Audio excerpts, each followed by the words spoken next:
प्रार्थना और ईश्वर का नियम कि हे ईश्वर, मुझे अधिक लेने के लिए नहीं, अधिक देने के योग्य बनाओ। कि वो कौन वैल्यू रखता है, ना किताब रखता है, फिर भी वो सारी दुनिया का हिसाब रखता है। यह ईश्वर के लिए कहा गया है। गीता का सार, परिवर्तन और मोह त्याग। कि गीता में लिखा है, परिवर्तन संसार का नियम है। जिसे तुम मृत्यु समझते हो वही तो जीवन है। एक क्षण में तुम करोड़ों के स्वामी बन जाते हो, दूसरे ही क्षण में तुम दरिद्र हो जाते हो। मेरा तेरा, छोटा बड़ा, अपना पराया सब छोड़ दो, फिर सब तुम्हारे हैं और तुम सबके हो। श्री कृष्ण का उत्सव। कि भगवान श्री कृष्ण से कितना कुछ छूटा। पहले मां छूटी, फिर पिता छूटे, यशोदा मां और नंद बाबा मिले, फिर वो भी छूटे। संगी साथी छूटे, राधा भी छूटी, वो बहुत छूटा, फिर मथुरा भी छूटी। श्री कृष्ण से जीवन भर कुछ न कुछ छूटता ही रहा। अगर नहीं छूटा तो वो था उनका देवत्व, उनकी मुस्कान, उनकी सकारात्मकता। इतना सब होने के बाद भी भगवान श्री कृष्ण दुख के नहीं, उत्सव के प्रतीक हैं। सब कुछ छूटने पर भी कैसे खुश रहा जाता है, ये श्री कृष्ण से अच्छा कोई और नहीं सिखा सकता है। सुख दुख का सिद्धांत। कि दुख और सुख मुद्रित के उसूल हैं, यानी सिक्के के दो पहलू हैं। हे प्रभु, बस यही प्रार्थना है कि दुख आए तो हिम्मत देना और सुख आए तो नम्रता देना। बीते कल और आने वाले कल का सबक। नई दिल्ली से अगर फूल टूट जाए तो फिर से लगाया नहीं जा सकता, मगर डाली मजबूत हो तो उस पर नया फूल अवश्य खिल सकता है।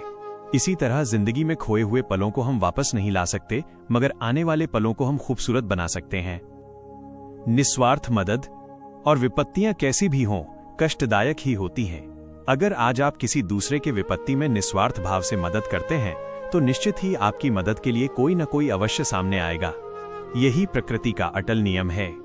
घमंड और अफसोस क्यों नहीं।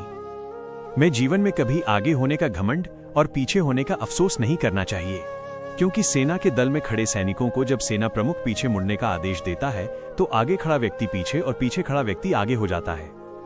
इसी प्रकार ईश्वर कब पीछे मुड़ने का आदेश दे दे कोई नहीं जानता। खुद को बदलो। कि इंसान घर बदलता है, लिबास बदलता है, रिश्ते बदलता है, दोस्त बदलता है, फिर भी वो परेशान रहता है क्योंकि वो खुद को नहीं बदलता। तो उम्र भर गालिब यही भूल करता रहा। धूल चेहरे पर थी और आईना साफ करता रहा। जिंदगी जीनी है तो तकलीफ तो होगी, वरना मरने के बाद तो जलने का भी एहसास नहीं होता है। नए मौके को पहचानना। कि जब एक दरवाजा बंद हो जाता है तो कुदरत दूसरा दरवाजा अपने आप खोल देती है, पर हम अक्सर बंद दरवाजे को इतने अफसोस और निराशा से देखते हैं कि हमें वो दरवाजा दिखाई ही नहीं देता जो हमारे लिए खोला गया है। सच्चा परिवर्तन। कि रोजाना मंदिर जाना उत्तम है, रोजाना जप करना उत्तम है, कि रोजाना गीता पढ़ना भी उत्तम है, लेकिन अपने अंदर झांक कर देखना किसी दिन एकांत में बैठकर कि इतना करने के बाद आपके अंदर कोई परिवर्तन हुआ। जब आपको ऐसा लगने लगे कि आप अकेले नहीं हैं, पूरा ब्रह्मांड आपके साथ है, तो समझ जाना कि आप सही राह पर हैं। हार न मानने वाला प्रयास। का एक पंछी जब घोंसले की नींव रखता है तो कितनी मेहनत से तिनका तिनका बटोरता है और घोंसले का निर्माण करता है, फिर जोर से आंधी आती है और घोंसले का तिनका तिनका बिखर जाता है। परंतु न वह पक्षी रोता है, ना ही विलाप करता है। वो बिना किसी विलंब के अपना घोंसला फिर से बनाता है।